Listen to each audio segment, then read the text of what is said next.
Bom dia, irmãos. Bom dia, família. Bom dia. Vamos começar a tomar os nossos lugares. Bom dia também a quem nos acompanha em casa, online.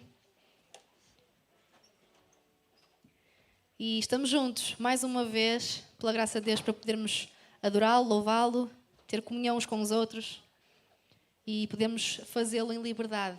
Quem está grato por isso? Amém. Então vamos cantar, vamos louvar com todo o nosso coração, com alegria. Vamos ficar de pé, quem está sentado. e vamos lá.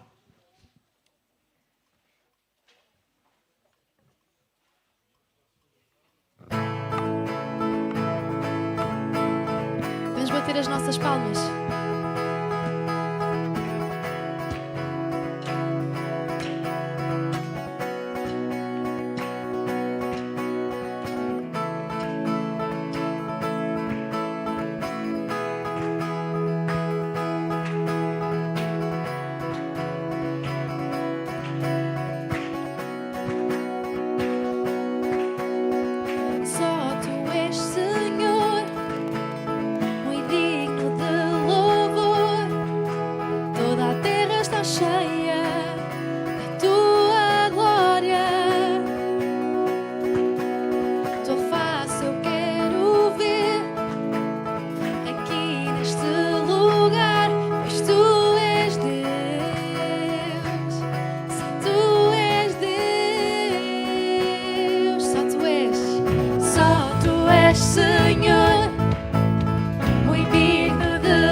Cheia da tua glória, tua face eu quero ver, tua face eu quero ver aqui neste lugar, pois tu és Deus,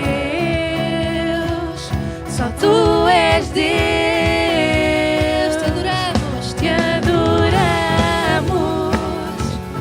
te exaltamos.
Espírito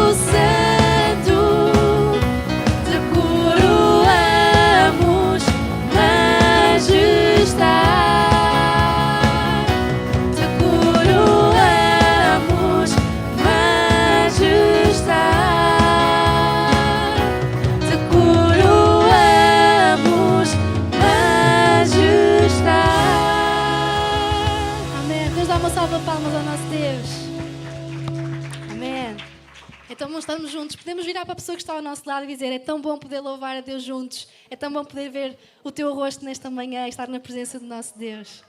Amém.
Eu vou pagar, não importa o que vier, estou aqui para te honrar.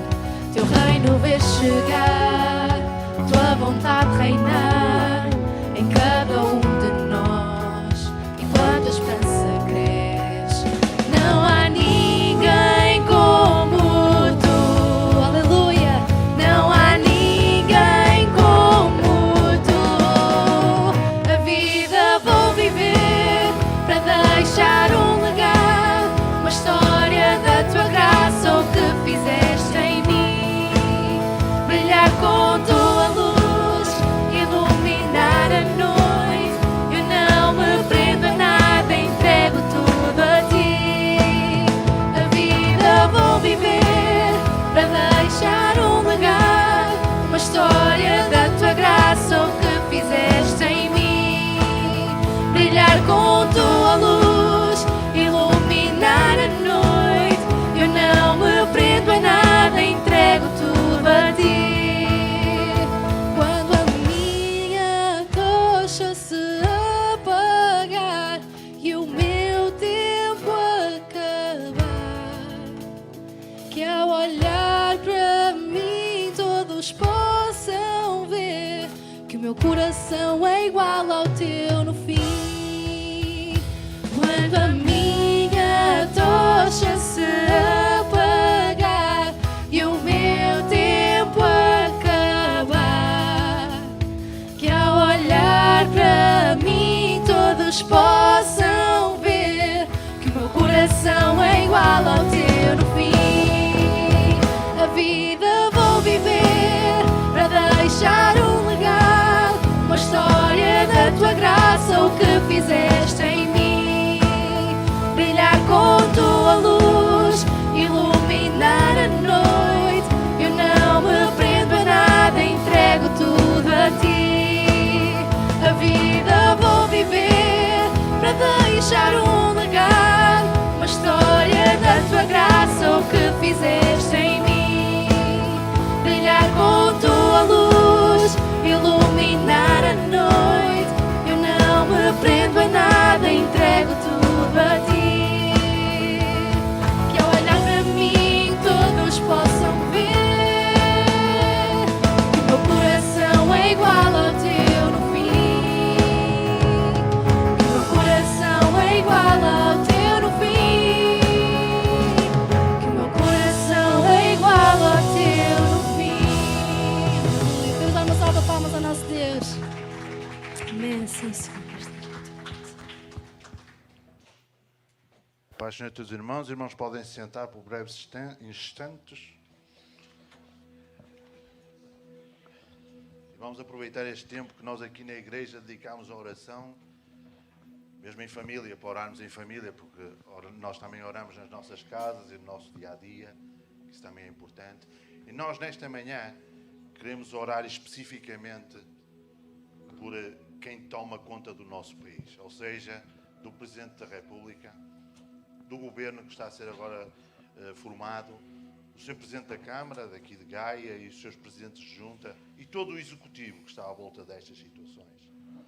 Mas há uma coisa que nós também temos como Igreja de ser desafiados nos dias de hoje, que é o sermos influência na vida destas pessoas. Mas no Presidente da República, sim, sermos influência na vida do Presidente da República, do Presidente da Câmara. E nós temos de orar também que Deus levante homens e mulheres da nossa comunidade cristã para sermos influência na vida destas pessoas. Amém? Amém? Amém. Porque nós queremos isso, não queremos, irmãos? Ser influências? Então é aí também nesses lugares. Não podemos pensar que lá por serem presidentes está tudo muito lá em cima, é política sim senhora. Mas nós podemos ser o bom cheiro de Cristo no meio dessas situações. Amém? Nós vamos orar por isso. Nesta manhã também queremos orar especificamente pela Sara Dias, pela sua família, porque faleceu a sua mãe. E nós como família queremos estar orando e abraçando nesta altura difícil. Amém? A igreja é isso também. Nas alturas boas e nas alturas más, a igreja está lá. Amém? Vamos ficar todos de pé. Sim, Pai, nós nesta manhã, em primeiro lugar, queremos te agradecer pela liberdade que temos de falar contigo, de louvar o teu nome, porque é realmente um grande privilégio. Um grande privilégio, Pai. Mas nós nesta hora também queremos orar que levantes homens e mulheres para serem influência na liderança do nosso país, Deus. Nós queremos ser isso mesmo. Queremos que levantes homens e mulheres para que falem com o Presidente da República, com o seu Primeiro-Ministro, com o seu Executivo, com o Presidente da Câmara da nossa cidade. Nós queremos, Deus, que tu levantes homens e mulheres que possam ser influenciadores. Influenciar estas pessoas, Deus. E nós acreditamos que qualquer um de nós pode ser isso, Deus. Por isso desafia-nos a ser isso mesmo. Pai, nesta hora também oro pela vida da Sara Dias, Deus, pela sua família, Deus, nesta altura difícil, de perda. Mas nós sabemos que tu és o nosso consolador. E neste momento, Deus, tu é que podes consolar esta família nesta altura de luto, Deus.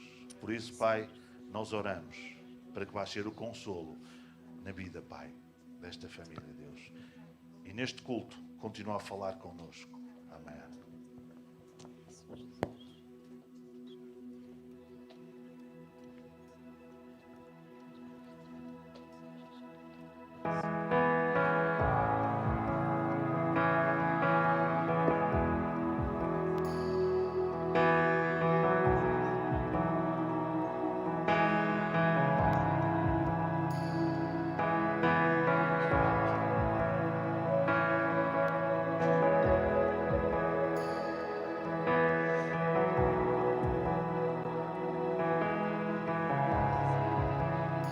Estás aqui, moves-te entre nós, é para ti o meu louvor. Estás aqui, não nos deixas sós, é para ti o meu louvor. Estás aqui, moves-te entre nós, é para ti o meu louvor. Estás aqui, não nos deixas sós, é para ti o meu louvor. Tu és o caminho, Deus de milagres, sempre fiel, a luz nas trevas, meu Deus, sim, é quem tu és.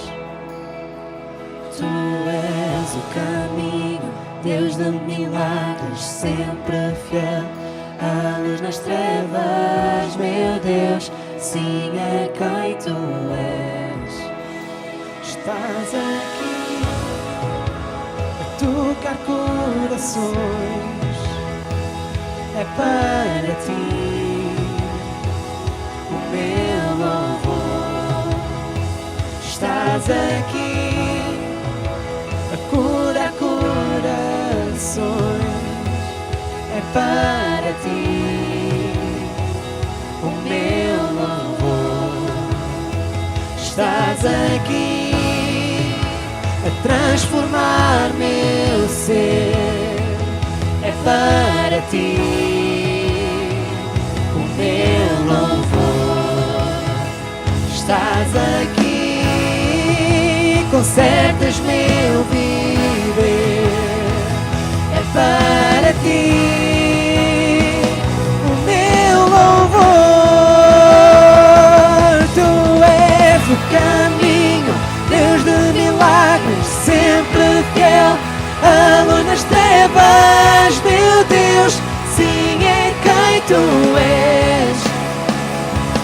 Tu és o caminho, Deus de milagres, sempre fiel, a luz nas trevas, meu Deus, sim, é quem tu és.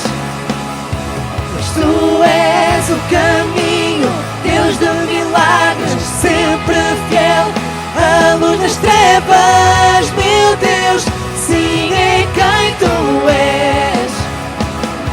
Mas tu és o caminho, Deus de milagres, sempre fiel, a luz nas trevas, meu Deus, sim, é quem tu és. Sim, é quem tu és. Sim, é quem tu és. Sim, é quem tu és. Sim, é quem tu és. Sim, é quem tu és. Sim, é quem tu és. Sim, é quem tu és. Sim, é quem tu és. Tu és o caminho, Deus de milagres, sempre fiel, a luz nas trevas, meu Deus, sim, é quem tu és. Tu és o caminho, Deus de milagres, sempre fiel, a luz nas trevas, meu Deus, sim, é quem tu és. Mesmo quando não vejo, trabalhas. Mesmo quando não sinto, trabalhas. Não vais parar de trabalhar em mim. Não vais parar de trabalhar em mim. Mesmo quando não vejo, trabalhas. Mesmo quando não sinto, trabalhas. Não vais parar de trabalhar em mim. Não vais parar de trabalhar em mim. Mesmo quando não vejo, trabalhas. Mesmo quando não sinto, trabalhas. Não vais parar de trabalhar em mim. Não vais parar de trabalhar em mim. Mesmo quando não vejo, trabalhas. Mesmo quando não sinto, trabalhas. Não vais parar de trabalhar em mim. Não vais parar de trabalhar em mim. O caminho, Deus de milagres, sempre fiel, a luz nas trevas, meu Deus, sim, é quem tu és. Quem tu és, Senhor, Mas tu aleluia. és o caminho, Deus de milagres, sempre fiel, a luz nas trevas, meu Deus, sim, é quem tu és. Sim, é quem tu és. Sim, é quem tu és. Sim, é quem tu és. Sim, é quem tu és. Sim, é quem tu és. Sim, é quem tu és. Sim, é quem tu és. Sim, é quem tu és. Tu és o caminho, Deus de milagres, sempre fiel, a luz nas trevas, meu Deus, sim, é quem tu és. Tu és o caminho, Deus de milagres, sempre fiel, a luz nas trevas, meu Deus,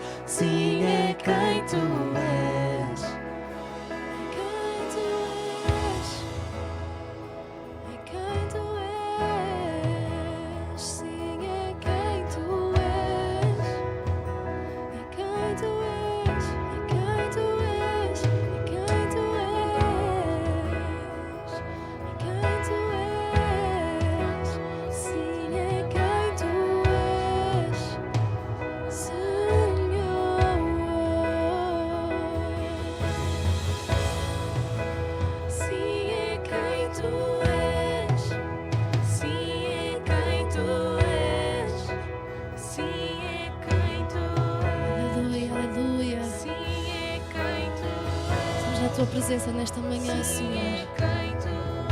Estás aqui no nosso meio. Estás entre nós, Teu Espírito Santo. Te buscamos pela Tua presença, Senhor. Queremos derramar-nos diante de Ti. Queremos, Senhor, humilhar-nos, estar diante do nosso Deus Criador, o nosso Deus Redentor.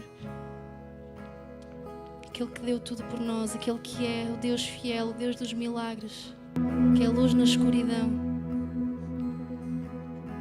Te exaltamos, Te louvamos, Te glorificamos, Senhor. És digno de todas essas coisas e só Tu és digno. Que o nosso louvor seja... Te agrade, Senhor. Nosso louvor seja digno de Ti. É isso que temos para Te oferecer nesta manhã. Um coração grato, contrito e todo o nosso louvor e adoração.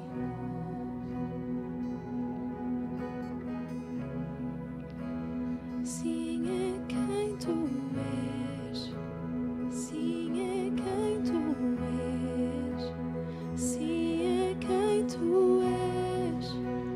Sim, é quem Tu és. Sim, é quem Tu és. Sim, é quem Tu és. Sim, é quem Tu és. Obrigada por Te revelares a nós, Senhor. Sim, é quem Tu és. Sim, é quem Tu és. Sim, é quem Tu és. Sim, é quem Tu és. Sim, é quem Tu és.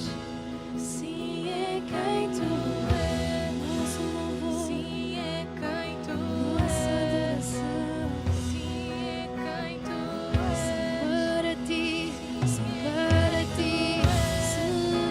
Sim, é quem Tu és. Senhor. Sim, é quem Tu és. Sim, é quem Tu és. Obrigada, Jesus. Obrigada, Senhor. Obrigada, Senhor. Obrigada, Senhor. Não ficas indiferente ao nosso clamor. Sabemos que quando Te buscamos, nós Te encontramos, Senhor. Queremos derramar o nosso coração. Queremos deixar que Tu entres no nosso coração, que o Teu amor nos constranja. Queremos mais de Ti em nós e menos de nós próprios, Senhor. Esvazia-nos e enche-nos com o Teu amor. Vem habitar em nós, Senhor. Queremos ser a Tua morada. Queremos que faças morada em nós, Senhor Jesus.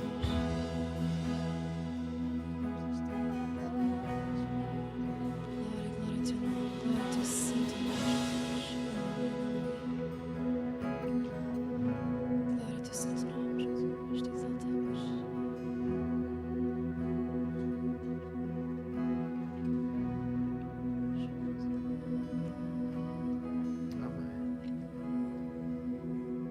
Estamos a adorar o nosso Deus.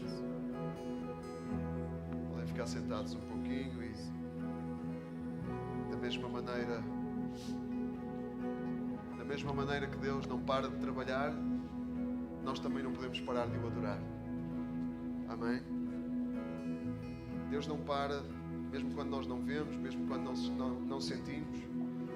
E devemos adorá-lo, mesmo quando não vemos, mesmo quando não sentimos. Somos chamados para adorar. E em adoração, vamos levantar as nossas ofertas também. Eu queria ler em Deuteronômio 16, versículo 13. Deuteronômio 16, 13 diz: Deus diz, por intermédio de Moisés ao povo: quando tiveres terminado as colheitas de cereais e as vindimas, celebrarás a festa das tendas e festejarás com alegria as tuas ofertas, juntamente com os teus filhos e filhas e os teus escravos e escravas, os levitas, os estrangeiros, os órfãos e as viúvas que vivem ao teu lado. Durante 7 dias celebrarás uma festa em honra do Senhor teu Deus, no lugar que Ele tiver escolhido. Festeja com toda a alegria, porque o Senhor teu Deus te abençoa em todas as tuas colheitas e em todos os teus trabalhos.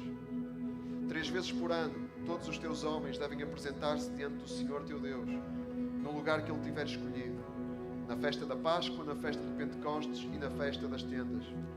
Não devem ir de mãos vazias, mas cada um deve levar ao Senhor o que puder, conforme aquilo que o mesmo Senhor lhe tiver concedido.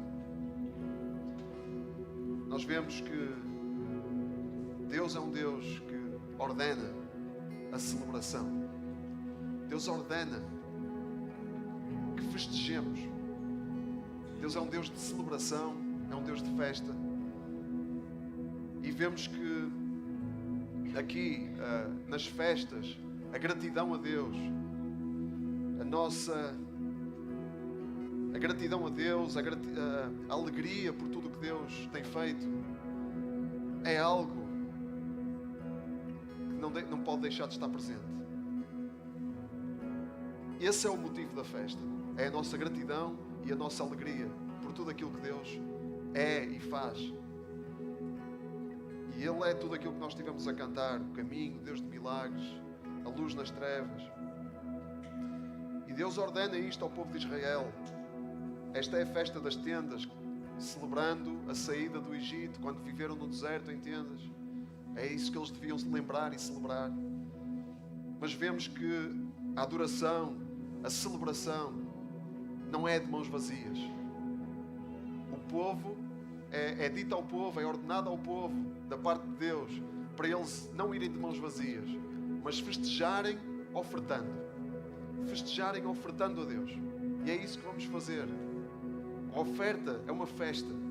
A oferta é uma celebração. A oferta é adoração. Não é apenas mais um ritual ou um momento que nós temos, porque é hábito ou rotina. É porque Deus nos ordena que celebremos assim, não de mãos vazias, mas conforme o que pudermos, segundo aquilo que Deus nos tem concedido. Vamos fazer isso nesta manhã, adorando o nosso Deus e em gratidão.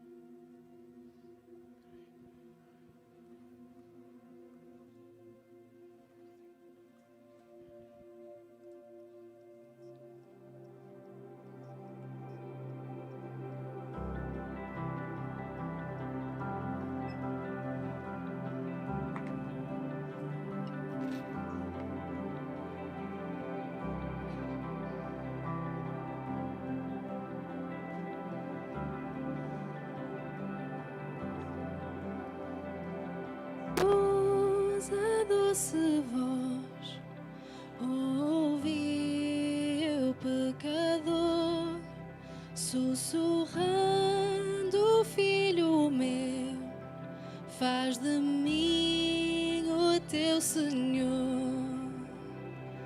Ele tudo pagou e eu dele sou. Pecado com sangue me lavou.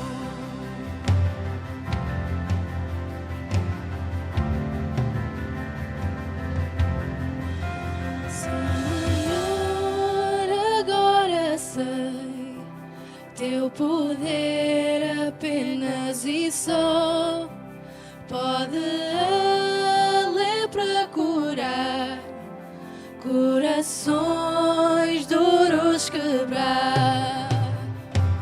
Ele tudo pagou e eu dele sou.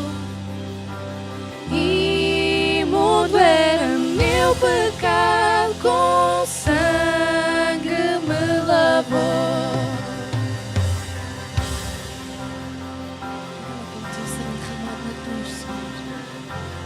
Nos redimiu, que nos purificou. Santo, santo tu és.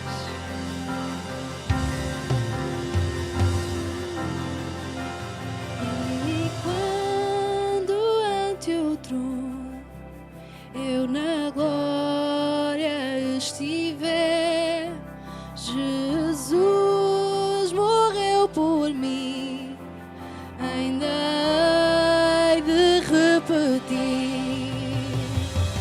Ele tudo pagou e eu dele sou. Imundo era meu pecado, com sangue me lavou. Ele tudo pagou e eu dele sou. Imundo era meu pecado, com sangue me lavou. Com sangue me lavou. Com sangue me lavou.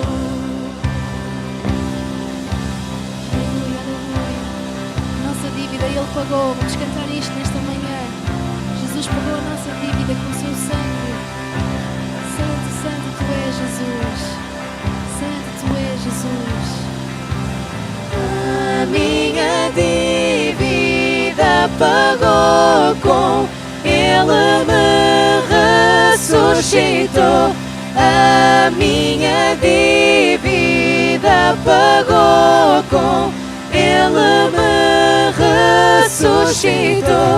A minha dívida pagou, com Ele me ressuscitou.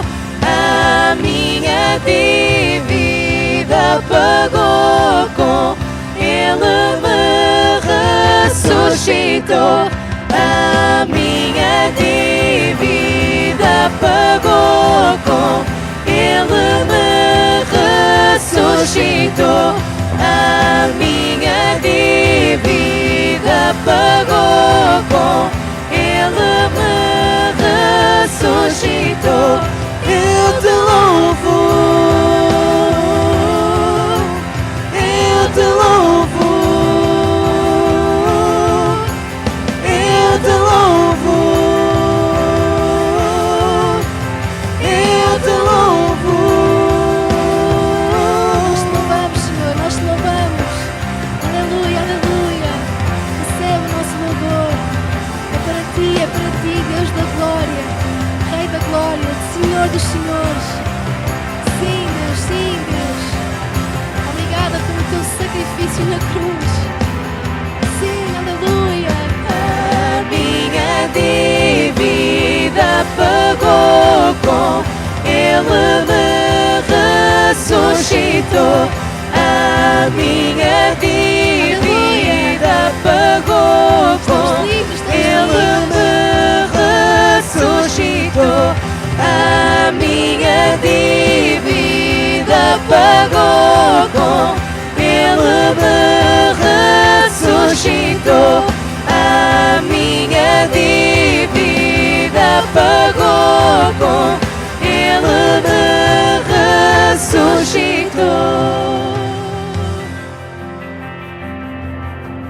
Glória a ti, Senhor Jesus.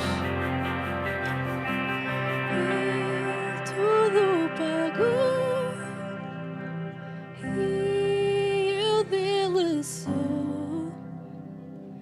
Imundo era meu pecado, com sangue me lavou. Ele tudo pagou e eu dele sou. Imundo era meu pecado, com sangue me lavou. Aleluia. Estás grato nesta manhã pelo sangue de Jesus? Vamos dar uma salva de palmas ao nosso Deus. Glória ao teu nome, Jesus. Aleluia. Amém. Estamos aqui limpinhos, com a ficha limpa. Amém? Porque Jesus lavou todo o nosso pecado com o seu sangue. Amém? Queria dar as boas-vindas a quem está aqui connosco. Creio que não há ninguém a visitar-nos aqui na sala. Podem sentar, quem ainda não está sentado. É bom ver de volta aqueles que já estão recuperados também do Covid. Graças a Deus, porque tivemos uma onda forte, mas que apanhou muita gente ao mesmo tempo, mas que já está a passar, graças a Deus. Um abraço a todos os que estão lá em casa e que ainda estão em isolamento. Que oramos por vocês e que Deus vos traga novamente de volta para aqui, para nós, para o nosso meio, o mais rapidamente possível e que recuperem totalmente. E bem-vindo também a quem está connosco online. Se porventura temos alguém pela primeira vez, esperamos que se sintam em casa connosco. Queria fazer só alguns anúncios antes de nós enviarmos as crianças para as suas classes. Dizer que tivemos na sexta-feira a nossa noite de louvor e oração. Tivemos a orar juntos, que é chamado de Deus para nós, que é uma bênção podermos obedecer a Deus quando Ele nos diz para orarmos sem cessar, não é? E nós fazemos isso em família. E fomos muito abençoados, mas mais do que ser abençoados, a noite de louvor e oração é um tempo para nós darmos. É um tempo para dar. É um tempo para lembrar o que está fora de nós. Não é? É um tempo para interceder por quem está à nossa volta. E obrigado a quem preparou a noite de louvor e oração, o pequeno grupo que preparou. Obrigado pelo vosso trabalho. Encorajamos todos a que na próxima possam estar presentes. Vai ser em março. Não tenho presente a data, mas vai ser também aí para dia 11 ou 12. Não sei quando é que calha a sexta-feira, a segunda sexta-feira de março. Mas depois vamos anunciar também. E também tivemos o encontro de homens e mulheres ontem, no sábado, aqui nas instalações da igreja. Eu sei que os homens sentimos falta de quem não esteve, mas tivemos aqui um bom tempo e obrigado às mulheres por deixarem umas sobremesas para nós e uma comidinha para nós. As mulheres são uma bênção, amém? São uma bênção, amém? Então foi um tempo muito bom e vamos anunciar já muito em breve a reunião de março. Fiquem atentos. Dizer também que no sábado à noite vamos ter a nossa noite de karaoke. Vamos nos divertir juntos, porque isso é também ser família. Estarmos juntos a conviver e a comer à volta da mesa e ouvir também as melodiosas vozes de quem nos vai presentear, não é? A cantar no karaoke. Espero que se sintam com coragem, não é? Para que se estejam a preparar para vencer aqui a vergonha e o medo do palco. E vamos nos divertir juntos. E não se esqueçam de convidar amigos, não se esqueçam de convidar os vossos conhecidos, vizinhos, colegas de trabalho, para poderem estar no nosso meio e partilharmos também quem somos, partilharmos a nossa alegria, não é? Que sabemos de onde é que vem, não é? Que vem de Deus, que Deus tem mudado a nossa vida, partilharmos a nossa alegria num tempo descontraído com as pessoas que estiverem aqui a visitar-nos. Não se esqueçam de convidar. E dizer também que é preciso fazer inscrição, ok? Não se esqueçam de fazer inscrição. Hoje é o último dia. E também é o último dia hoje para quem se quer inscrever na formação sobre dirigir estudos em grupo. É o último dia hoje também. Portanto, não se esqueçam, chegam a casa, almoçam, depois pegam no telemóvel, fazem as inscrições para nós podermos saber com quem contamos. E esta formação sobre dirigir estudos em grupo é para todos aqueles que queiram, de facto, dirigir estudos em grupo, que se sintam vocacionados para isso, minimamente, né? Ou que já dirigem e querem aprimorar e desenvolver as competências. Não é uma formação para estar só para estar. É uma formação para estar com um propósito prático, que é, de facto, pôr em prática aquilo que vamos aprender. Okay? É para essas pessoas. Então, toda a gente é bem-vinda, mas vamos fazer essa triagem, não é? Porque é esse o propósito da formação, não é outro. E estão os anúncios terminados, as nossas crianças podem ir para as suas classes, os pequeninos, os kiddies e a turma cool, os kiddies dos 3 aos 5 e a turma cool dos 6 aos 9, enfim. Grosso modo. Eles sabem quem são. Sabem para onde têm que ir.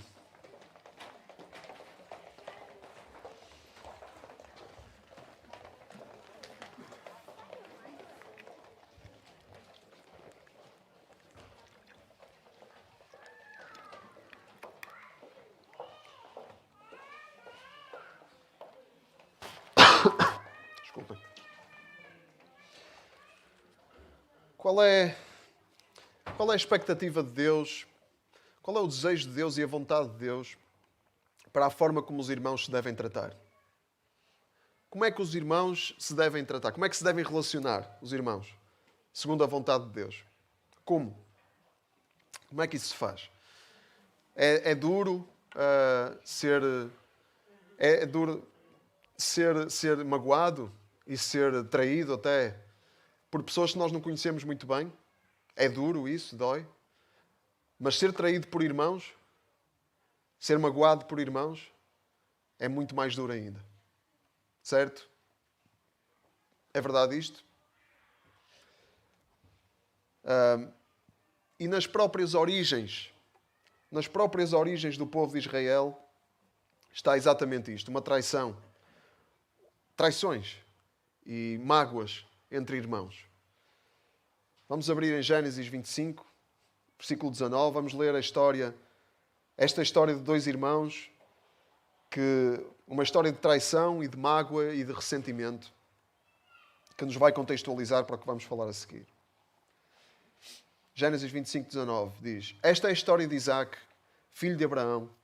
Abraão foi pai de Isaac, e quando Isaac tinha 40 anos, casou com Rebeca, filha de Betuel e irmã de Labão, que eram arameus, naturais da alta Mesopotâmia.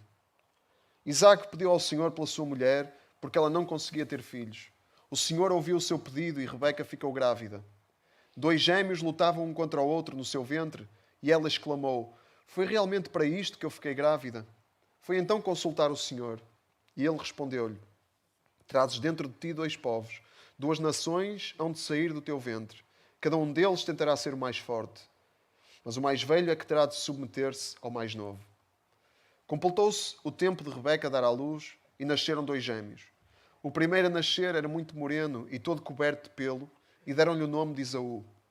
Depois nasceu o irmão, e como a sua mão vinha a segurar o calcanhar de Esaú, por isso lhe chamaram Jacob. Quando eles nasceram, Isaac tinha 60 anos de idade. Os meninos foram crescendo. Esaú tornou-se um caçador experimentado e gostava da vida no campo. Jacob, por seu lado, era uma pessoa tranquila e apreciava a vida no acampamento. Isaac gostava mais de Esaú, que lhe dava caça para comer, mas Rebeca gostava mais de Jacob. Um dia Jacob estava a preparar um cozinhado, quando Esaú estava de regresso do campo e vinha muito cansado. Esaú pediu-lhe: Dá-me um pouco dessa comida avermelhada, que eu venho muito cansado. Por isso Esaú ficou com a alcunha de Edom. Jacob respondeu-lhe: Se tu me deres primeiro em troca os direitos que tens de filho mais velho, só se tu me deres primeiro em troca os direitos que tens de filho mais velho. Esaú respondeu: Se tenho de morrer de fome, para que é que me servem os direitos de filho mais velho? Jacob disse: Tens que jurar primeiro que o farás. Então Esaú jurou e cedeu a Jacob os seus direitos de filho mais velho. E Jacob deu a Esaú pão e um prato de lentilhas. Esaú comeu e bebeu e depois foi-se embora, sem atribuir importância nenhuma aos direitos de filho mais velho. Esaú, estes 2 gêmeos, né, nasceram ao mesmo tempo, mas um saiu primeiro. Né? E esse que saiu primeiro era o filho mais velho. E como filho mais velho, tinha todos os direitos que nesta cultura e neste tempo cabiam ao filho mais velho.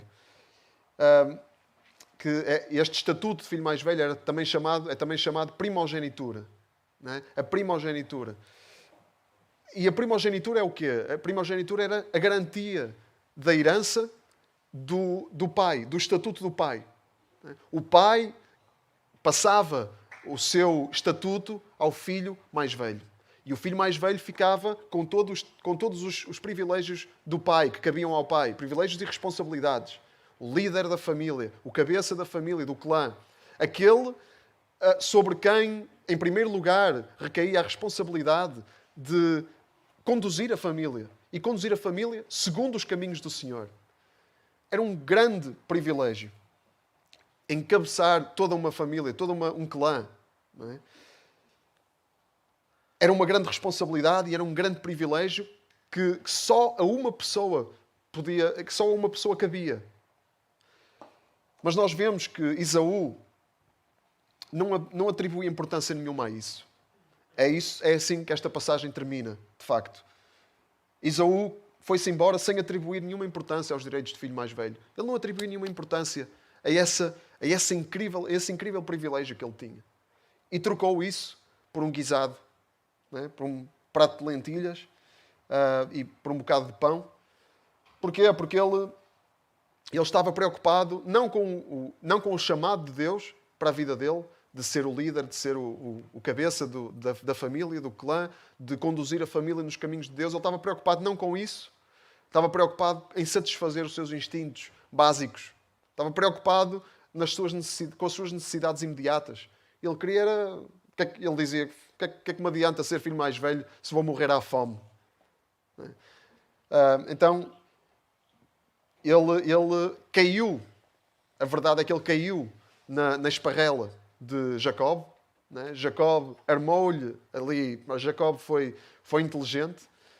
Foi esperto, foi chico esperto. Né? Aqui em Portugal, não sei se no Brasil também se diz, mas aqui em Portugal usa-se essa expressão, é um chico esperto.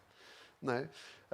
Porque tem a mania que é esperto e faz assim esquemas para conseguir o que quer. E Jacob fez exatamente isso. Foi de má fé. Né? Jacob foi de má fé. Ele podia ter dado ao irmão, pega lá, estás com fome, come, mas não. Ele quis roubar ao irmão os direitos que eram do irmão, quis-los para si mesmo. Quis esses direitos para si mesmo. E vemos depois, no resto da história, e vemos aqui já que na família as coisas não eram nada saudáveis. Não é? O pai gostava mais de Esaú porque ele trazia caça. A mãe gostava mais de Jacó porque ele era mais caseirinho. E depois vemos, se continuarmos a ler a história, no capítulo 27, vemos como Jacob, ele já tinha garantido os direitos de filho mais velho, mas para se assegurar que isso ia ser mesmo a realidade, ele enganou o pai com a ajuda da mãe, enganou o pai já velho com a ajuda da mãe, para na altura da morte do pai garantir que tinha a bênção do pai. Não é? Era também parte desta cultura, não é? Que o pai, antes de morrer, antes de partir, entregava, passava a bênção de Deus para a vida do filho. E abençoava o filho mais velho, para que o filho mais velho continuasse, então, a linha da família. E Jacob, ele não apenas enganou o irmão, com a ajuda da mãe, porque depois a mãe ajudou, a mãe que gostava mais dele do que do irmão, ajudou Jacob a enganar o irmão, e não só a enganar o irmão, mas a enganar o pai também. O pai velho, já quase sem ver, foi enganado por eles. Então, isto é uma família nada funcional. Não é? Enganar o pai com a cumplicidade da mãe, com uma coisa tão importante como esta, para tirar ao irmão aquilo que era dele por direito, é outro nível, não é? É outro nível. E nós podemos falar aqui da ética da coisa. Como é que nós sabemos o resto da história? Que Deus, ele de facto, ele abençoou Jacob.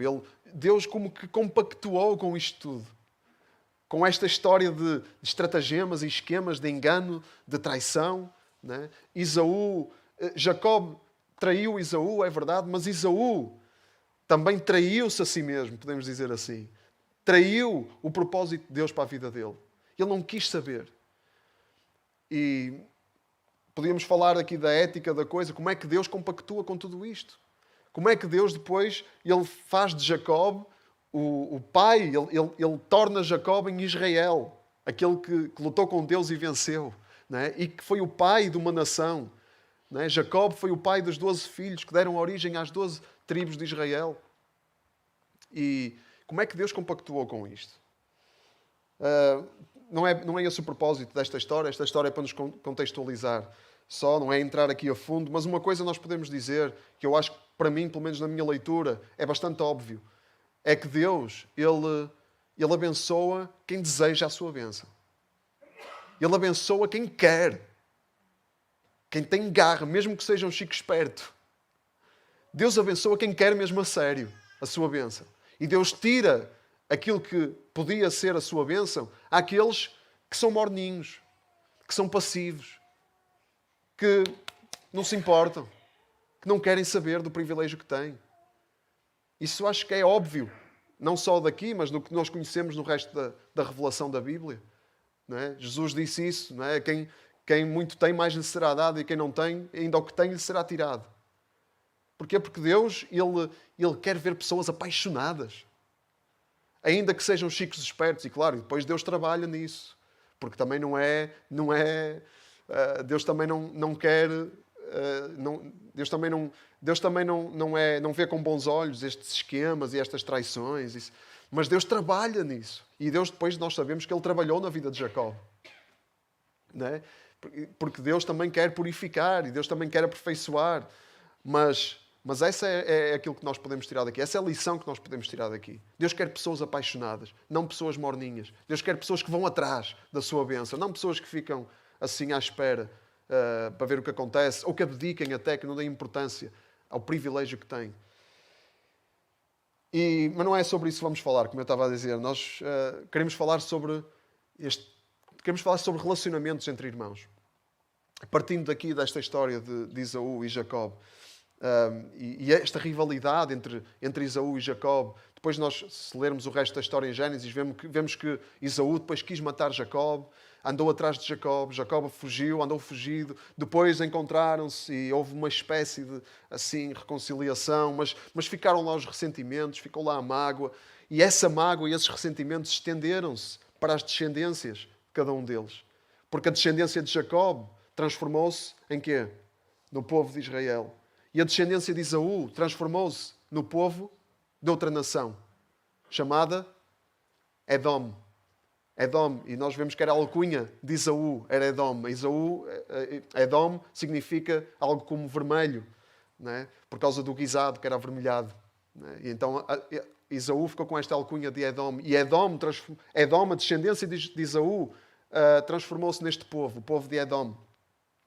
E passados 1000 anos, nós continuamos a ver o ressentimento entre as descendências.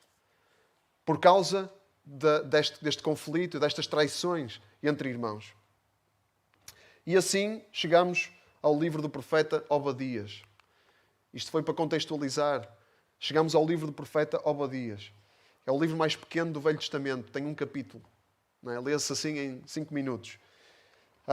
E este livro tem exclusivamente um propósito. O propósito deste livro é Deus repreender Edom, a nação de Edom, repreendê-los por causa do comportamento deles, a atitude deles para com o seu povo irmão Israel.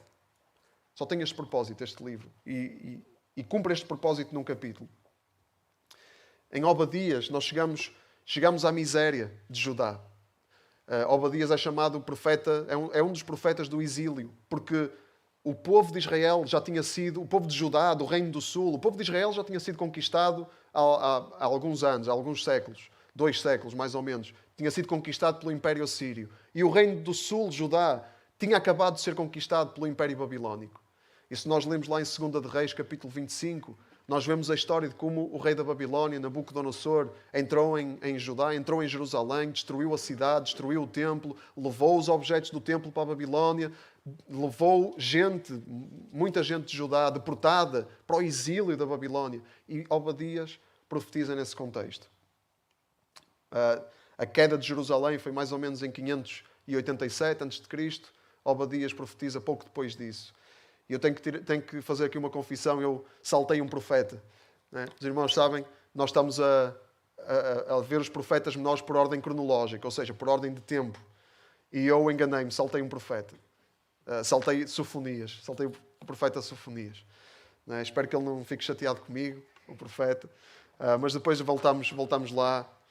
Porque eu estava tão seguro que era Obadias que nem fui verificar. Né? E depois foi ontem que estava a preparar, estava a aprofundar aqui, fui lá ver e, olha, tinha saltado o profeta Sofonias. Peço desculpa.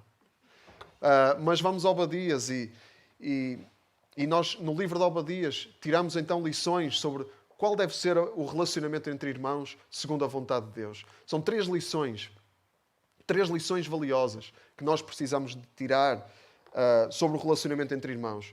No livro de Obadias é Edom e Israel, né? A descendência de Esaú e a descendência de Jacob. Estas lições são preciosas para nós aprendermos a relacionar-nos como irmãos, como igreja, porque a igreja é a família de irmãos, é uma família de irmãos. E nós precisamos de aprender a relacionarmos-nos como irmãos. E o livro de Obadias é ótimo para nós percebermos como é que não deve funcionar. Como é que nós não nos devemos relacionar. Então nós vamos ver como não nos devemos relacionar e vamos perceber também, por contraste, como é que nos devemos relacionar. E vamos ver isso em 3 lições. Vamos ler o livro de Obadias. Não sei se já encontraram. É um livro pequenino. Está depois do livro de Amós e antes de Jonas.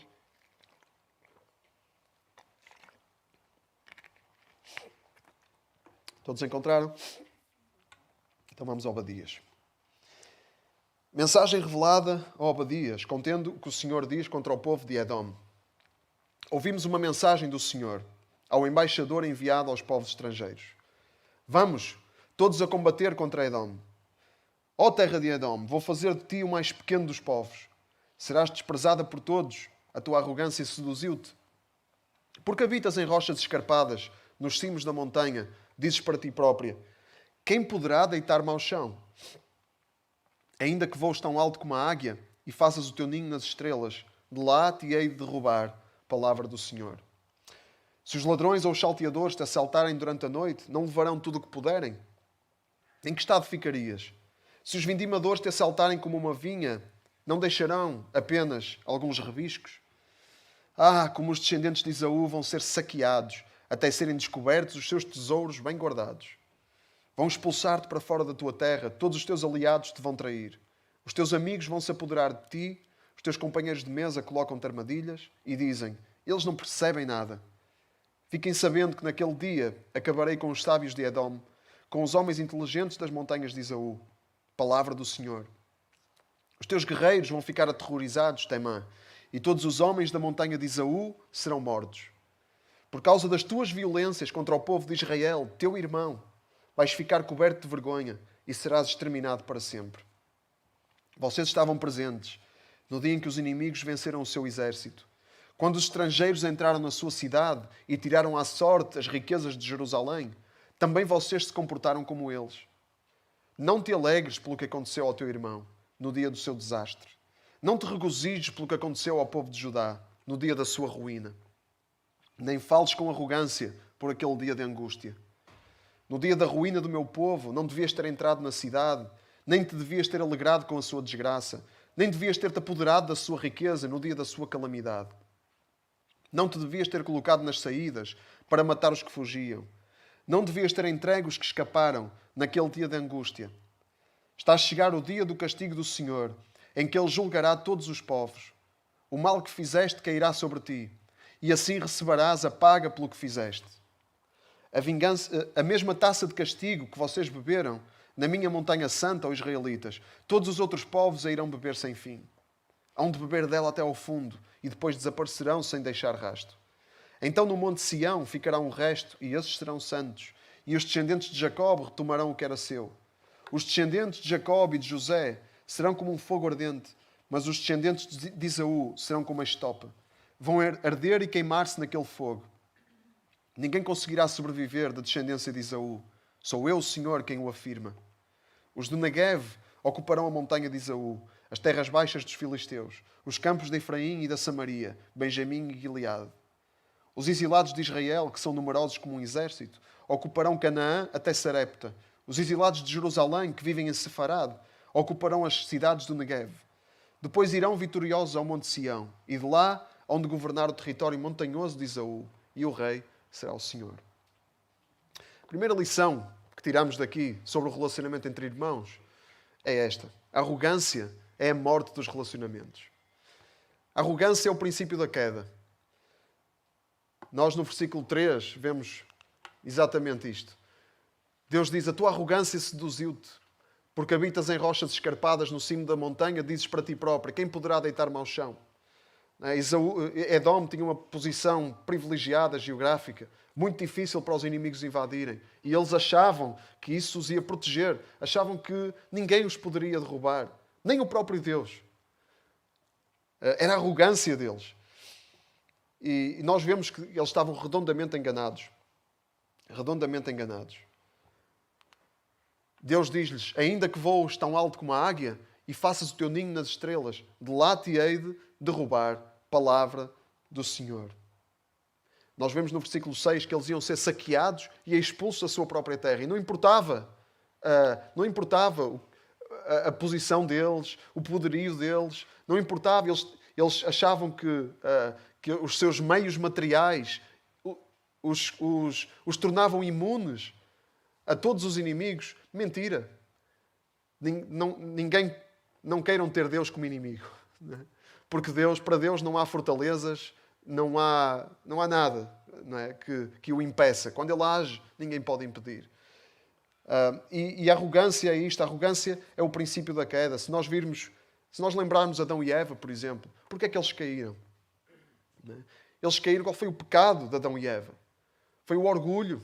Não é? E a arrogância deles foi a expressão desse orgulho.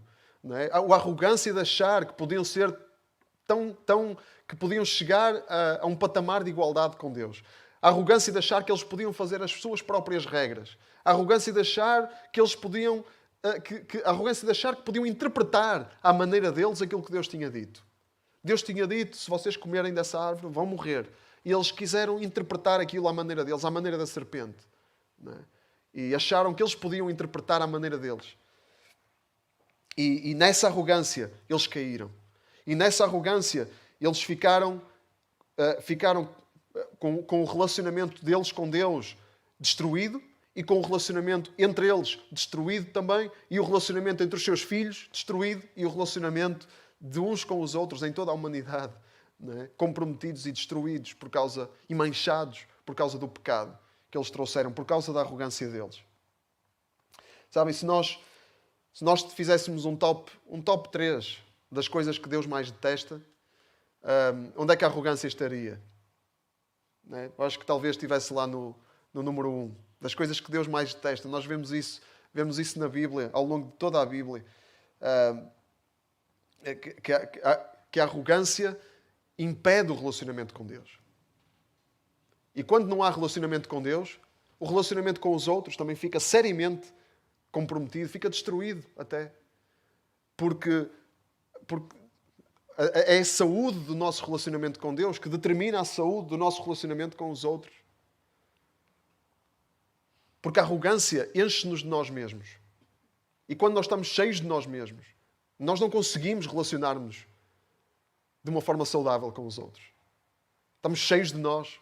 Não há espaço para outros na nossa vida.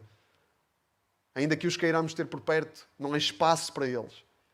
No nosso coração não há espaço. Só há espaço para nós e as nossas necessidades e aquilo que nós desejamos e aquilo que nós pensamos, as nossas ideias. E os outros ficam assim à parte. A arrogância não nos deixa espaço para amar. A arrogância mata o amor. Não há espaço para amar quando eu só penso em mim. Quando eu estou cheio de mim. E a arrogância centra-nos em nós próprios e tira Deus do centro da nossa vida. A arrogância tira Deus do centro da nossa vida, porque o centro passamos a ser nós e Ele não tem espaço. Então competimos com Deus pela soberania, competimos com Deus pelo trono. E nós sabemos, acho que sabemos, que Deus Ele não tolera competição. Ele não tolera competição. E o que é que Ele faz? Ou os arrogantes se humilham e se arrependem, ou se arrependem e se humilham, ou então Deus vai Ele próprio humilhar os arrogantes. Já ouvimos esta expressão? Há uma parábola que Jesus conta, onde nós vamos agora, uma parábola que fala precisamente disto. É uma das parábolas mais certeiras de Jesus para a arrogância. Neste caso, a arrogância de um coração religioso. Lucas 18, versículo 9. É a parábola do fariseu e do publicano. Lucas 18, versículo 9. Diz assim: Jesus propôs mais outra parábola para alguns que se julgavam pessoas muito justas e desprezavam os outros. 2 homens foram ao templo para orar. Um deles era fariseu e o outro cobrador de impostos. O fariseu altivo orava assim: ó Deus, agradeço-te porque não sou como os outros, que são ladrões, injustos e adúlteros, nem como este cobrador de impostos que ali está. Jejuo 2 vezes na semana e dou a 10ª parte de tudo o que ganho. Mas o cobrador de impostos ficou à distância e nem sequer se atrevia a levantar os olhos para o céu. Apenas batia com a mão no peito e dizia: ó meu Deus, tem compaixão de mim, que sou pecador. E Jesus concluiu: afirmo-vos que o cobrador de impostos foi para a sua casa justificado aos olhos de Deus, ao contrário do fariseu. Pois todo aquele que se engrandece será humilhado, e todo o que se humilha será engrandecido. Nós vemos claramente quem se engrandece, quem tem a arrogância de achar que é melhor do que os outros, quem tem a arrogância de achar que é melhor até do que Deus. Que Deus não tem direito de apontar nada. Quem tem a arrogância de achar isto será humilhado por Deus. As duas situações são diferentes. Não é? A situação de Edom é diferente desta situação aqui, desta história aqui do fariseu e do cobrador de impostos. A situação de Edom, eles estavam inebriados pelos seus meios materiais. Estavam muito seguros nas suas condições materiais, na sua geografia, no seu poder militar. O fariseu, diferente, ele estava inebriado pela sua pureza, suposta pureza espiritual. Ele estava inebriado por isso. E a arrogância, mas um ponto comum é este, é que ambos, tanto o fariseu na história como Edom, estavam o quê? Cheios de si mesmos. Estavam cheios de si mesmos. Estavam vazios de Deus. Vazios de Deus. Cheios de si mesmos, vazios de Deus. Sabem, porque Deus ele procura vasos. Deus ele procura vasos para encher. Os vasos têm que estar vazios para Deus poder encher. Quando os vasos estão cheios, não há espaço lá para Deus e para o amor de Deus. E o fariseu e Edom eram vasos cheios de si mesmos. Então não podiam ter o amor de Deus. E por isso os relacionamentos são destruídos. Agora, a humildade é o contrário. A humildade é isto. A humildade é um vaso vazio. A humildade é quando nós somos humildes, o nosso vaso está vazio, ou tendencialmente vazio. E tem espaço para o amor de Deus lá, porque nós nos humilhamos diante de Deus. E os humildes serão engrandecidos ou exaltados. Quem se humilha será exaltado. Quem se exalta será humilhado. É a lei do reino de Deus. Jesus, ele contou parábolas sobre a humildade, mas ele não contou só parábolas. Ele não contou só histórias. Ele não falou só. Ele encarnou a humildade. Jesus e o Evangelho são o oposto da arrogância. O oposto total da arrogância. Em Filipenses capítulo 2, versículo 6, lemos assim: ele que por natureza era Deus, Jesus que por natureza era Deus, não quis agarrar-se a esse direito de ser igual a Deus. Pelo contrário, privou-se do que era seu e tomou a condição de escravo, tornando-se igual aos homens e, vivendo como homem, humilhou-se a si mesmo, obedecendo até à morte e morte de cruz. Jesus, sendo Deus, ele humilhou-se a si mesmo. Ele, sendo Deus, abdicou da sua glória, fez-se igual aos escravos, fez-se igual aos homens. Jesus, tendo o vaso completamente cheio da plenitude de Deus, ele esvaziou esse vaso e humilhou-se para esse vaso ser cheio do pecado daqueles por quem ele morreu. É incrível a humildade de Deus. E vamos pensar, não é? Se Deus é... Se isto é Deus, se isto é a humildade de Deus, qual é o tamanho da nossa arrogância? Qual é o tamanho da nossa arrogância? Quando nós nos pomos numa posição superior ao Filho de Deus. Quando Ele se humilha e nós nos ensoberbecemos. Quando Ele se humilha e nós nos exaltamos. Qual é o tamanho da nossa arrogância? O contraste. Que o próprio Deus, ele esvaziou-se e morreu, humilhando-se até à morte, e morte de cruz, como o pior malfeitor, o pior criminoso. E nós queremos ter o nosso estatuto, queremos ter o nosso, não nos rebaixamos, não nos humilhamos. é o tamanho da nossa arrogância. Esta é a primeira lição para os nossos relacionamentos uns com os outros. Esta é a primeira lição. O Evangelho de Jesus é o contrário da arrogância. E nós precisamos de ser transformados pelo Evangelho de Jesus para nos esvaziarmos de nós próprios e aí nos podermos relacionar com outros.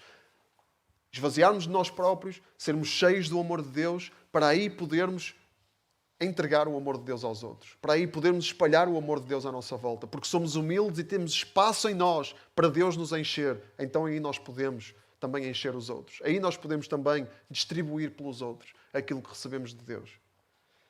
Esta é a primeira lição.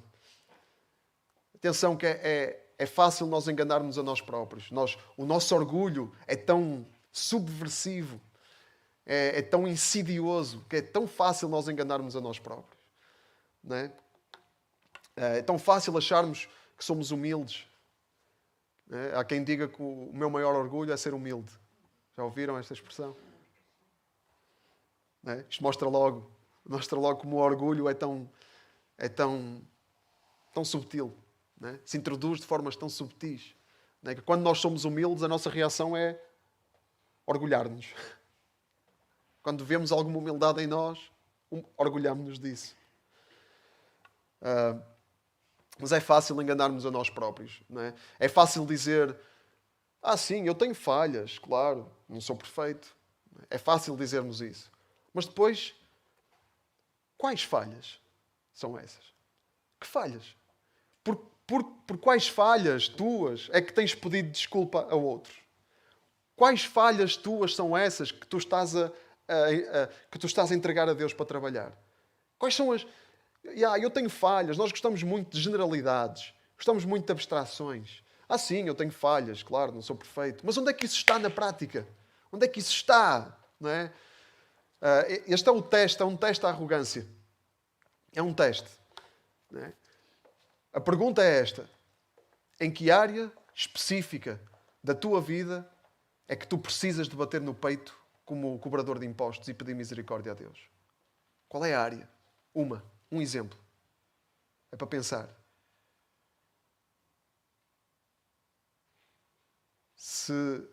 Já está?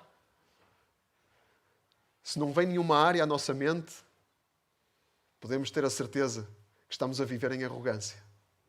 Mesmo que a gente diga, eu tenho falhas e tal, não sou perfeito e tal. Podemos ter a certeza, se não vem nada à nossa mente, então estamos a tender para a arrogância. Precisamos ter cuidado. Precisamos que Deus nos revele, que o Espírito de Deus fale connosco, nos revele as áreas da nossa vida onde de facto nós... E claro, nós podemos dizer todas as áreas da nossa vida, nós precisamos da misericórdia de Deus. Todas elas. Não é? Mas é bom nós irmos ao concreto e irmos buscar exemplos. Exemplos. Quais são os exemplos mais críticos da nossa vida, onde nós precisamos da misericórdia de Deus? É muito importante fazermos esse exercício, para não cairmos na coisa das generalidades e andarmos a enganar-nos a nós próprios. E tentarmos enganar os outros. A fazer de conta que somos muito humildes e, de facto, somos orgulhosos. Mas nós ainda não vimos toda a gravidade. Vamos voltar a Edom, vamos voltar a Obadias. Ainda não vimos toda a gravidade daquilo que é Edom, da atitude de Edom, do comportamento de Edom. Ainda não tiramos todas as lições que podemos tirar. Nós, nos versículos 10 a 15, nós vemos isso melhor. A gravidade do comportamento de Edom para com o seu povo irmão, para com os seus irmãos. Eles não apenas se achavam superiores, não apenas se achavam num patamar, não apenas eles se colocavam num pedestal. Mas quando o exército da Babilónia entrou em Jerusalém, o que é que eles fizeram? Alegraram-se com a desgraça dos seus irmãos. Por isso Deus disse-lhes isto. Por isso Deus lhes disse isto. Não te alegres pelo que aconteceu ao teu irmão no dia do seu desastre. Não te regozijes pelo que aconteceu ao povo de Judá no dia da sua ruína. Nem fales com arrogância por aquele dia de angústia. Então eles, quando viram o exército babilónico a varrer Jerusalém, qual foi a reação deles, do povo irmão? Aí viu-se o ressentimento que estava ali, que tinha atravessado gerações. a reação deles foi alegrarem-se com a desgraça do povo irmão. Mas eles não apenas se alegraram com a desgraça. Eles colocaram-se nas saídas da cidade para matar os que tentavam fugir. Eles entregaram os que escaparam ao inimigo. Não apenas se alegraram, mas contribuíram para a desgraça dos seus irmãos. A arrogância está com certeza lá nos lugares de cima do top das coisas que Deus detesta. De certeza. Mas o alegrar-se com a miséria alheia está lá em cima também, de certeza absoluta. Alegrar-se e contribuir para a desgraça dos irmãos está lá, de certeza também muito em cima. E essa é a segunda lição. Deus detesta a satisfação com a miséria alheia. Deus detesta a satisfação com a miséria alheia. Sabem, eu, ao longo dos anos e da minha convivência com várias realidades diferentes no mundo evangélico, pelo menos aqui em Portugal, há uma coisa que falta, há uma coisa que é muito rara. Enfim, estou a generalizar, obviamente, mas eu, pelo menos, em muitas situações, senti falta disto. Uma palavra que falamos pouco. Lealdade. Lealdade. É uma palavra que falamos pouco. Mas é uma palavra que falamos pouco porque se calhar não lhe damos a importância devida. É uma palavra que falamos pouco e é algo que falta muito. Ou que falta recorrentemente. É muito triste a falta de lealdade entre os irmãos. Não é? Muito triste a falta de lealdade. E das duas uma. Ou estamos a leste daquilo que lealdade significa, ou então temos um entendimento distorcido daquilo que lealdade é suposto ser. Temos um entendimento distorcido. Para algumas pessoas, lealdade é ver os outros a espalharem-se, é ver os outros a pecarem e não fazer nada em relação a isso. Para algumas pessoas, esse é o conceito de lealdade. Não dizer a ninguém, não dizer ao pastor, não dizer a nenhum líder, não dizer a ninguém que possa ajudar, não se dar ao trabalho de ir ter com o irmão e exortar, e falar, e perguntar se está tudo bem. Não, é deixar andar. Para algumas pessoas, o conceito de lealdade é esse. Deixa andar, deixa-o espalhar-se, deixa-o perder-se. Claro que isso não é igual ao que Edom fez, não é? Não é igual isso. A indiferença não é igual a aproveitar-se da miséria alheia. Mas anda lá perto. Anda lá perto. E depois ainda mais perto chega, quando nós vemos alguém, vemos os nossos irmãos a ir por caminhos de miséria, e não apenas não fazemos nada em relação a isso, mas ainda vamos falar sobre isso, ainda vamos falar com quem não tem nada a ver, comentar com quem não tem nada a ver e que muitas vezes não pode fazer nada para ajudar. Ainda vamos comentar isso, ainda vamos falar sobre isso. E isso já é satisfazer uma necessidade que nós temos, que é a necessidade de um bom mexerico. Quem é que não gosta de um bom mexerico? Não é? Essa é a nossa, é a nossa sede. Nós temos sede de um bom mexerico. Não é? E vamos falar e vamos comentar. E aí já nos satisfazemos. E isso já chega mais perto daquilo que Edom fez. O alegrar-se com a miséria alheia. O aproveitar-se da miséria alheia para satisfazer alguma necessidade.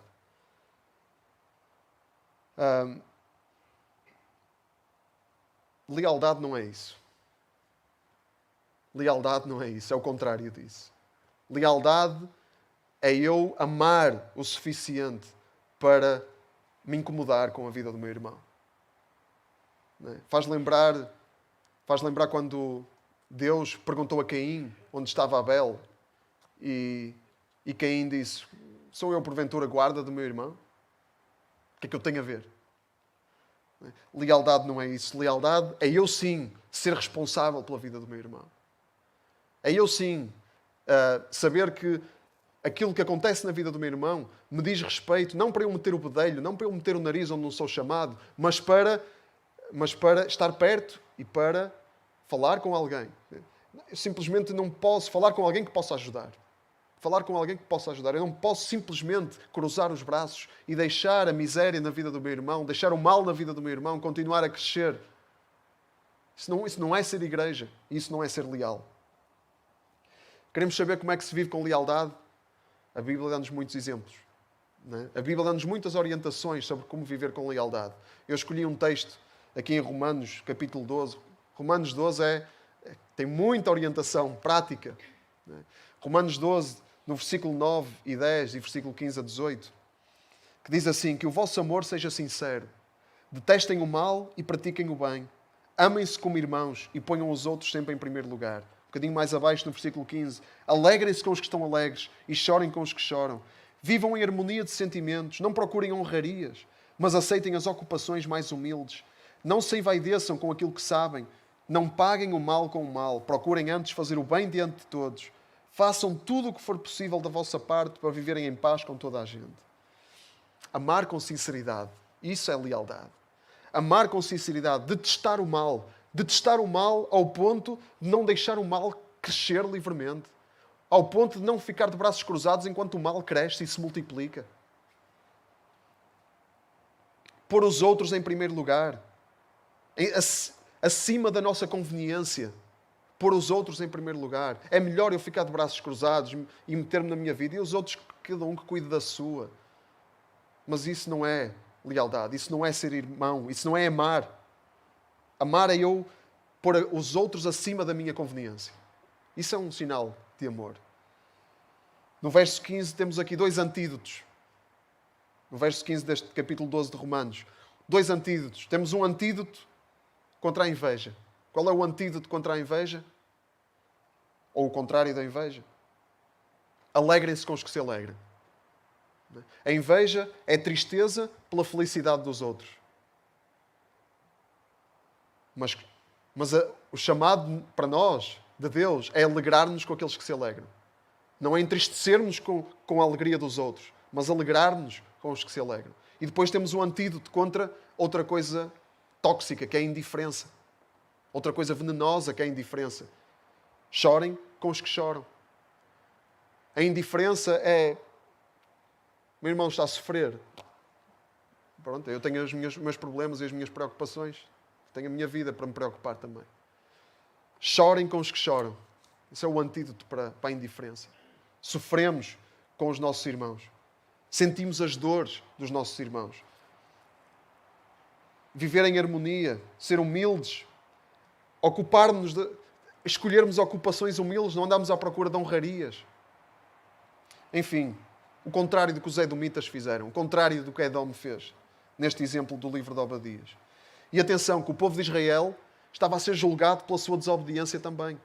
Eles foram cativos para a Babilónia por causa da desobediência deles.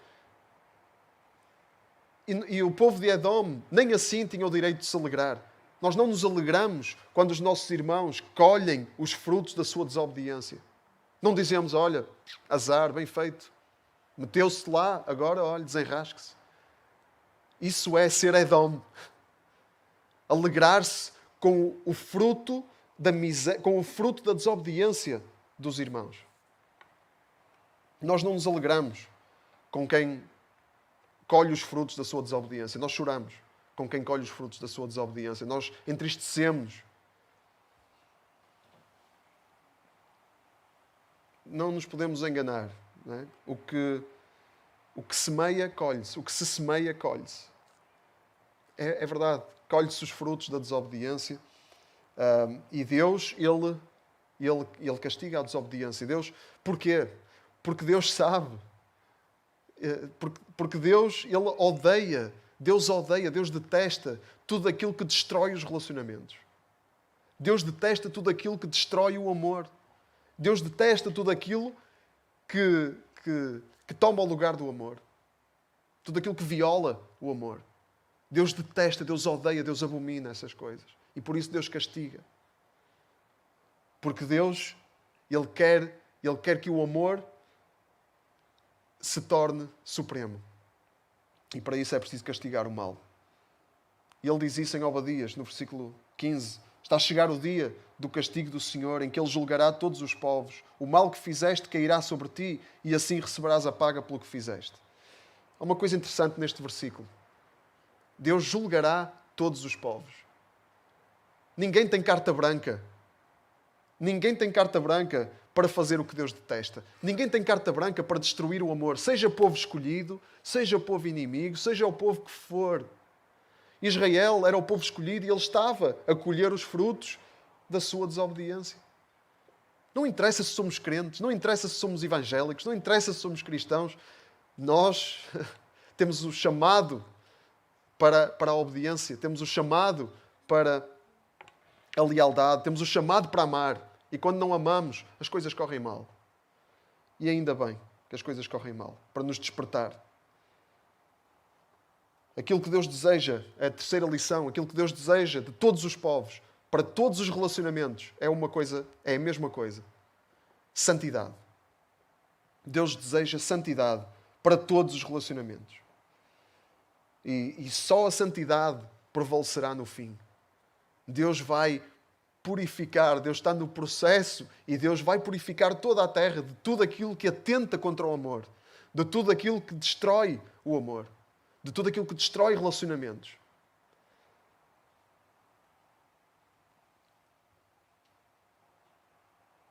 Nós vemos em Obadias que a maldade desaparece sem deixar rastro. Sem deixar rastro. Diz no versículo 16: a mesma taça de castigo que vocês beberam, todos os outros povos a irão beber.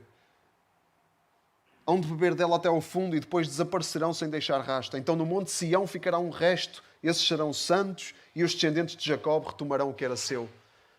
O resto que fica, depois de Deus arrumar com toda a arrogância, depois de Deus arrumar com todas as violações do amor, o resto que fica é a santidade. E é esse o desejo de Deus para os nossos relacionamentos. Santidade. Deus faz isso, estas imagens de Israel. Israel era o resto. Israel seria o resto. Edom seria o que iria desaparecer. Isto são sombras. O povo de Israel é uma sombra do povo santo de Deus. Do povo, de todos aqueles que escolhem a santidade de Deus, que escolhem receber o presente de Deus, o sacrifício de Jesus, que nos livra do pecado e que nos transforma em santos. Todos esses que aceitam receber isso, que escolhem receber isso, esses são povo de Deus. O povo de Israel é uma sombra desse povo, também chamado a igreja. E o povo de Edom é uma sombra, é uma representação de tudo o resto. De todos aqueles que vão recusar, que recusam a santidade de Deus, que recusam o amor de Deus e vão ser como uma estopa, vão ser queimados. Deus promete a Israel, no versículo 19, que lhe iria dar tudo aquilo que Edom ia perder. Tudo aquilo que Edom ia perder ia ser dado a Israel. Mas porquê é que Deus faz isso? Não é porque o povo de Israel era o povo de Israel. É porque o povo de Israel iria humilhar-se. O povo de Israel, depois de ir para o exílio, depois de colher os frutos da sua desobediência, depois de colher os frutos da sua falta de amor, depois de colher os frutos da sua arrogância, da sua falta de lealdade, eles iam se humilhar. E Deus sabia disso. Então Deus promete a bênção para aqueles que se iam humilhar. Foi preciso eles irem para o exílio, colher os frutos da sua desobediência. Mas Deus promete a bênção. Mesmo no exílio, Deus faz a promessa da bênção. E isso diz-nos que nunca é tarde para nós nos arrependermos. Isso diz-nos que nunca é tarde para nós nos humilharmos. Que estamos a tempo. É hoje o dia em que nos devemos humilhar diante de Deus. É hoje o dia. Nunca é tarde para isso. Mesmo que estejamos num exílio. Mesmo que estejamos a colher frutos da desobediência. Mesmo que estejamos a colher frutos da arrogância. É tempo de arrependimento e Deus oferece essa oportunidade de arrependimento. E Deus promete abençoar todos os que se humilharem.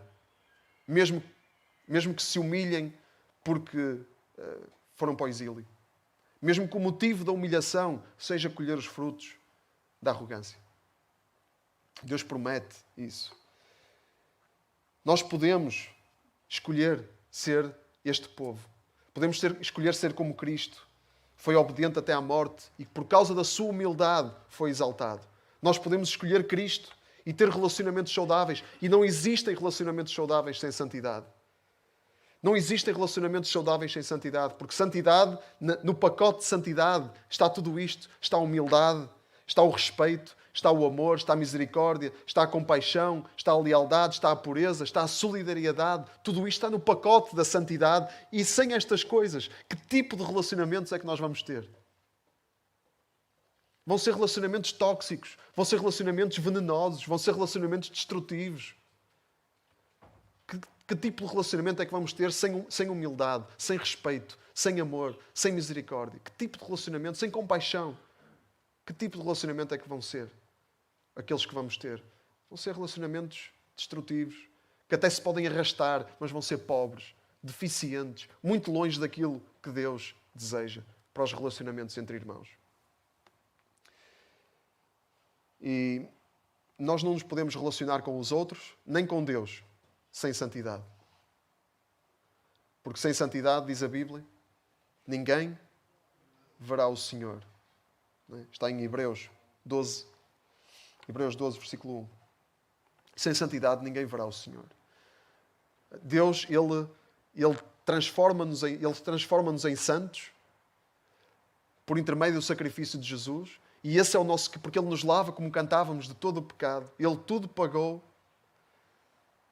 E eu dele sou. Imundo era o meu pecado, seu sangue me lavou.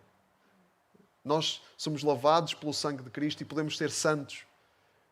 E só quem é santo verá o Senhor. E só quem é santo, e só quem desenvolve na sua vida a santidade, só quem se empenha em desenvolver santidade pela graça de Deus e pelo poder de Deus na sua vida, só quem se empenha nisso pode ter esperança de ter relacionamentos saudáveis. Por isso a mensagem esta manhã é esta. Se os nossos relacionamentos, se há relacionamentos que nós temos que nos estão a fazer mal, se há relacionamentos que nós temos que estão a correr mal, se há relacionamentos que nós temos que estão-se a deteriorar, a resposta para isso é santidade. A resposta para isso é Deus na nossa vida. É a santidade de Deus na nossa vida. Claro, estou a falar da resposta genérica, depois é preciso aplicar a cada situação em particular. A santidade toma muitas formas. A santidade toma muitas formas. Santidade é também chamar as coisas pelos nomes. Santidade é também mexer no que está podre. Isso também é santidade. Santidade, o amor da santidade, o amor que nós falamos aqui, o amor da santidade não é um amor molzinho de festinhas só. É um amor que às vezes dói. É um amor de disciplina também. É um amor em que temos que nos incomodar, temos que mexer no que está podre. Mas é um amor humilde. Um amor que se aproxima em humildade. E essa é a nossa necessidade para os nossos relacionamentos. Santidade. E Obadias termina com esta fantástica expressão. Depois de tudo, Deus vai pôr tudo em ordem. Deus vai pôr a santidade. Deus vai expulsar. Deus vai criar um novo mundo, novos céus e nova terra, em que não vai haver lugar para relacionamentos tóxicos nem destrutivos, nem traições, nem falta de lealdade, nem arrogância, e vai substituir isso com um mundo, novos céus e nova terra, cheios da sua santidade. E o Rei será o Senhor. Amém? E o Rei será o Senhor. E cabe-nos a nós confiarmos a nossa vida ao Rei, para que Ele seja o Senhor da nossa vida. Amém? E se assim for, se nós nos esvaziarmos e tivermos espaço na nossa vida para o amor de Deus, nós podemos ter esperança de ter relacionamentos saudáveis e desenvolver relacionamentos saudáveis com toda a gente, em particular entre irmãos. Amém? Vamos ficar de pé nesta manhã e vamos orar.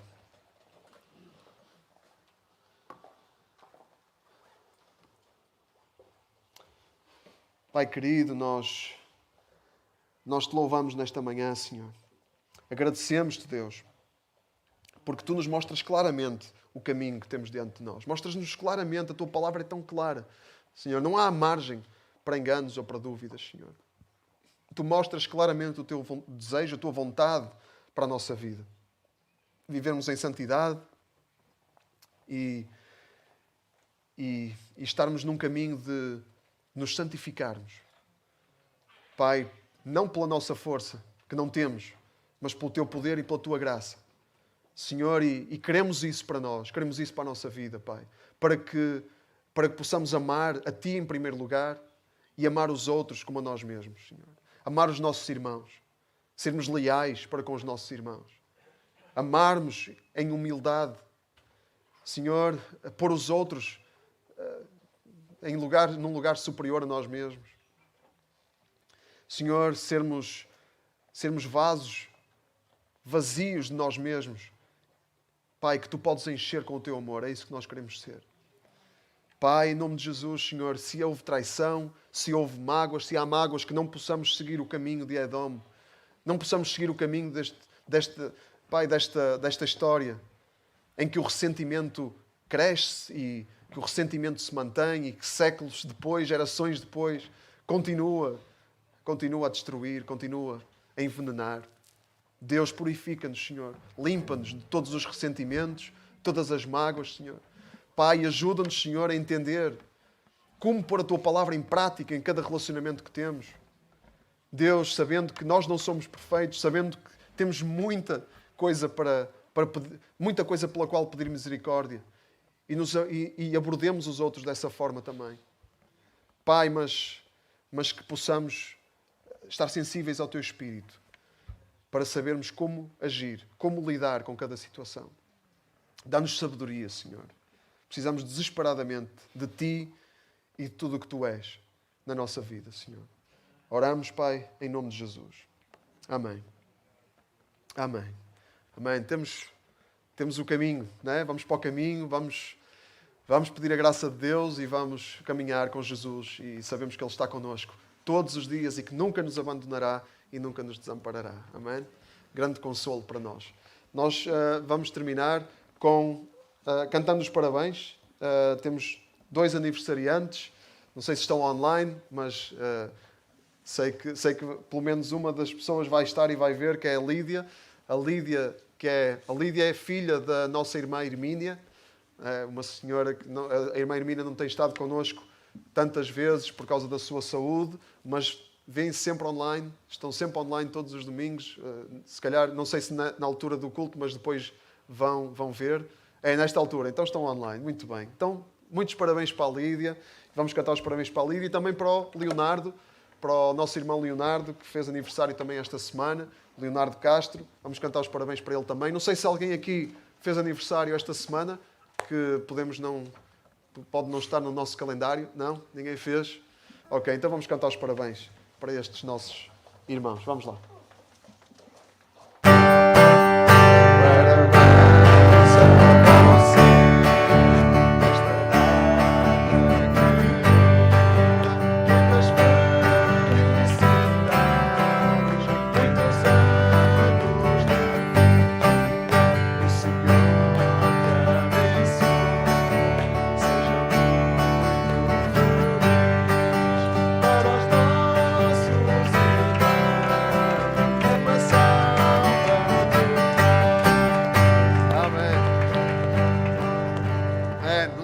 Fazer as inscrições. Hoje é o último dia para o karaoke, para a formação de dirigir estudos em grupo.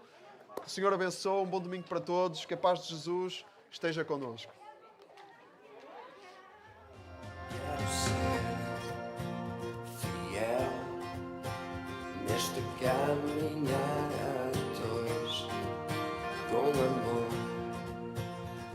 real, sem fingir a minha fé. Viver o que acredito, não falar do que não vi.